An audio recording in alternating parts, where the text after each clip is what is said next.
Hey guys, and welcome back to another episode of Self-Evident. Today we are going to be focusing on some very positive and amazing news. I know the last few episodes have been very downcast and very realistic, but today we're just focusing on the positive. We are going to be talking about Trump's plan to end the transgender craze among the youth of America. This is an episode that you are not going to want to miss, strictly because of how positive and fun it's going to be. But before I dive into our topic, I want to tell you about an upcoming event.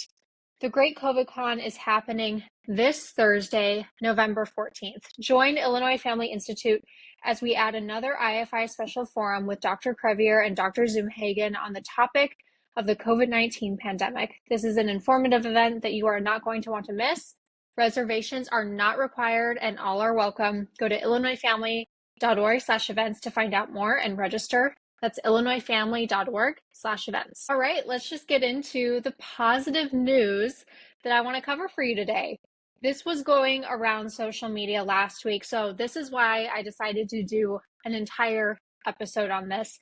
A little over a year ago, Trump announced his plans to end the transgender craze in America's youth if he was elected as president of the United States. And as we know, he has been elected as president of the United States. So his plans that he has stated that he's going to do in the first 100 days include a plan, like I said, to end the transgender craze that is going on in our youth. This includes what teachers are teaching in public schools across America. This includes parental consent issues. This includes Title IX. This includes medical freedom. This includes suing doctors. This includes a whole variety of things, which is why I am dedicating an entire episode to tell you about it. All right, President Trump started his announcement, and by the way, I will link the announcement in the description below so that you can watch it for yourself. All the information that I'm going to read to you is verbatim what he said. But still, I would encourage you to listen to the speech yourself because it is a fantastic speech. So in his announcement, he started off by simply stating that, quote, "The left-wing gender insanity being pushed on our children is an act of child abuse." And I have to say, what an amazing opening statement to just come out and say it, that what has been pushed on our kids is not a different ideology. It's not you do parenting the way you want to do parenting. It's not a different definition of medical license. It's child abuse. I love the simplicity of that. But let me go on. He then revealed his 11-step plan. Now, this is not a sequential plan, as in he's doing this one right after the other. These are 11 things that he said he is going to implement in the first 100 days or after, with Congress's consent on different points that I'm going to be talking about. So on day one, he will, quote, "revoke Joe Biden's cruel policies on so-called gender-affirming care, a process that includes giving kids puberty blockers, mutating their physical appearance, and ultimately performing surgery on minor children." So what you're going to see throughout these 11 different points is that Trump's focus is on the protection of children. And that is something that you as a parent, you as a sibling, you as an aunt or uncle, whoever you are, need to keep in mind that Trump's policies when it comes to this are focusing on protecting children. Second, he will, quote, "sign a new executive order instructing every federal agency to cease all programs that promote the concept of sex and gender transition at any age." This is also huge, that he is wanting to stop all federal programs. And if you don't know how big these federal programs are, they are in every nook and cranny, especially in Democrat-run states that have government schools. So the fact that he is wanting all federal programs to be ended is massive for the safety of our public schoolrooms. Now, I'm not promoting public school, but I am saying that this is a huge step in the safety of children in public schools. Third, he will, quote, "then ask Congress to permanently stop federal taxpayer dollars from being used to promote or pay for these procedures and pass a law prohibiting child sexual mutilation in all 50 states." This is, again, Also, a massive policy decision that our hard-earned taxpayer dollars are not going to promote or pay for these types of things anymore. That is huge. In addition to this, all surgeries on minor children are going to be outlawed in all 50 states, not just the red states. In all 50 states, it is going to be illegal to mutilate a child's body. I can't believe that this is a divisive policy issue, that people are going to be upset about this, that they can't perform these life-changing surgery alterations on these kids who end up regretting them later on. I can't believe that this has to be outlawed. Yet here we are in 2024, where the world is upside down, and we have this spark of common sense and decency returning to our nation, and it is just a beautiful thing. Fourth, he will declare that any hospital or healthcare provider that participates in the chemical or physical mutilation of minor youth will no longer meet federal health and safety standards for Medicaid and Medicare and will be terminated from the program immediately. So not only is it illegal now, once these policies are implemented, to perform a surgery on a minor child, but in addition to this, any hospital or healthcare provider that participates in anything akin to chemical or physical mutilation through surgery is going to have heavy penalties meted against them. It is no longer a financial incentive to butcher a child's body. Again, it is a shame. It is very sad that this is not a policy that everyone can rally behind, that Democrat, Republican alike, we can all get behind this. It's really sad that that is not the case, that people are going to be upset about this. And people are going to be upset, especially in the medical community, because of how much money this industry makes. Back in the beginning of October, if you follow Illinois Family Institute on social media, I do reels for them. I talked about how over $120 million between 2019 and 2023 was gained because of the mutilation of children's bodies. And that was found by the group Do No Harm. And that is a huge amount of money. So the fact that Donald Trump is going to be taking away the financial incentive to perform these surgeries on these vulnerable, impressionable young children is a massive win for the conservative community, for the Christian community, for the common sense community, for the children community, for the parent community. It is just a win all around. Fifth, he will support the creation of a private right of action for victims to sue doctors who have unforgivably performed these procedures on minor children. This is also a massive win. For years, doctors have been protected from the consequences of their malpractice. This is not just in cases of a botched mutilation surgery. This is also in the case of other surgeries and other medical procedures. Medical malpractice is the third leading cause of death in the United States. Doctors have been so protected from any type of consequence for any type of malpractice.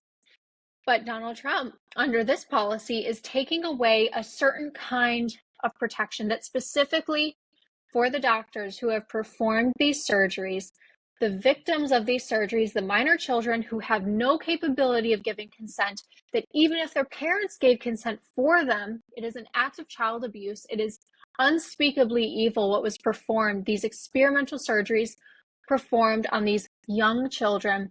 He is now giving these victims, these families, a space where they can receive legal justice, legal compensation, which can never make up for the emotional damage, the physical damage. And yet these families are going to have a space to receive justice. And that is just a beautiful thing, that these evil doctors are going to be held accountable by their victims. Such a beautiful thing when justice prevails. So I cannot wait for this policy to officially be implemented. All right, before I tell you about the next 6 policy decisions that he is going to be making, I want to tell you about another upcoming event that is just going to be amazing. The Worldview Conference, the high calling of Marriage and Family is happening in March of 2025. So you have plenty of time to put it on your calendars because you are not going to want to miss it. Marriage and Family is under heavy attack in our nation and in our states, which is why this conference is focusing on the high calling of marriage and family, that it is a beautiful thing to get married. It is a beautiful thing to have a family, to raise babies for the kingdom of God.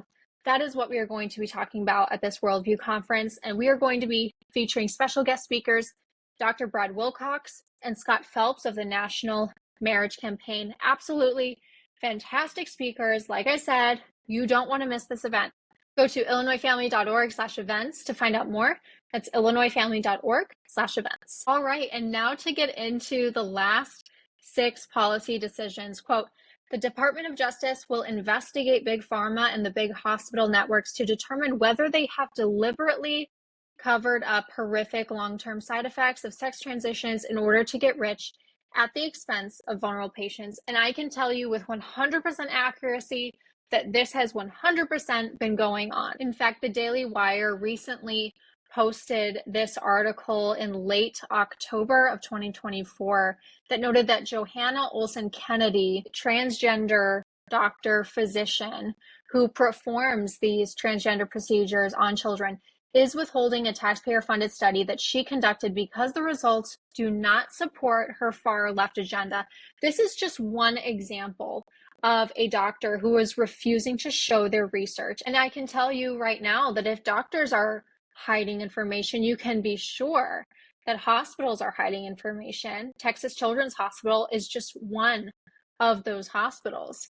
So this policy implementation is just going to be fantastic because medical transparency is absolutely essential if we as a society, if we as Christians, we as conservatives are going to fight back on the narrative that a boy can become a girl can become a boy, and mutilating a child's body is completely fine and completely morally acceptable. In addition to this, number 7, Trump says that he will also investigate whether Big Pharma or others have illegally marketed hormones and puberty blockers, which are in no way licensed or approved for this use. So this is another big scary thing, that not only do we have hormone blockers, other types of hormone treatments being used in the transgender procedures, we don't even know if they're safe in general. We don't know where they come from.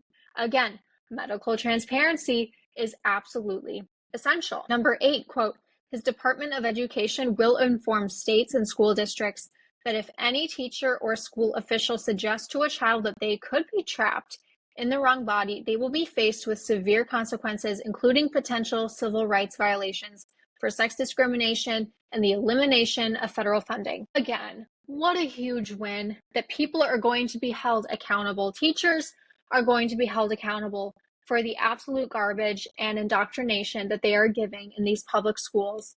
It is a beautiful thing, like I said earlier, when justice prevails. Number 9, in addition to punishment for teachers that participate in this radical ideology and are pushing it on kids, they are going to be implementing a policy that is going to be helping teachers promote the positive education about the nuclear family, the roles of mothers and fathers, and celebrating rather than erasing the things that make men and women different and unique. Again, a huge win that not only are we going to be punishing the teachers that are teaching evil indoctrination on young impressionable kids, we are also going to be helping teachers to promote things that are biblically aligned, saying that having a mother and father in the home is beautiful and good and in God's design.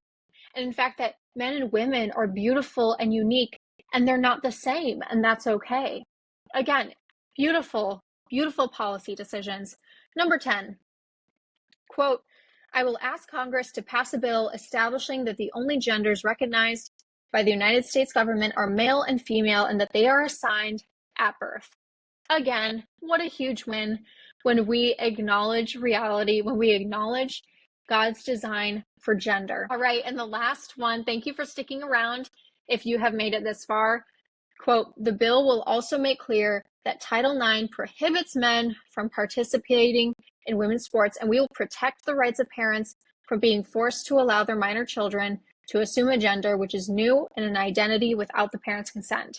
Now, what this means is throughout different government schools in different states, specifically Democratic states, there are certain school districts that allow for the transition of children without notifying the parents. Essentially, this policy will eliminate that. Parents will be notified of anything that goes on in the classroom. This is a huge win for parental consent. This is a huge win for parents being able to be parents. Again, amazing. And also, I want to highlight that Title IX is going to be re-recognized as protecting women from having to participate with a man who wants to be a woman. Again, under Biden's administration, Title IX was severely damaged, severely overlooked.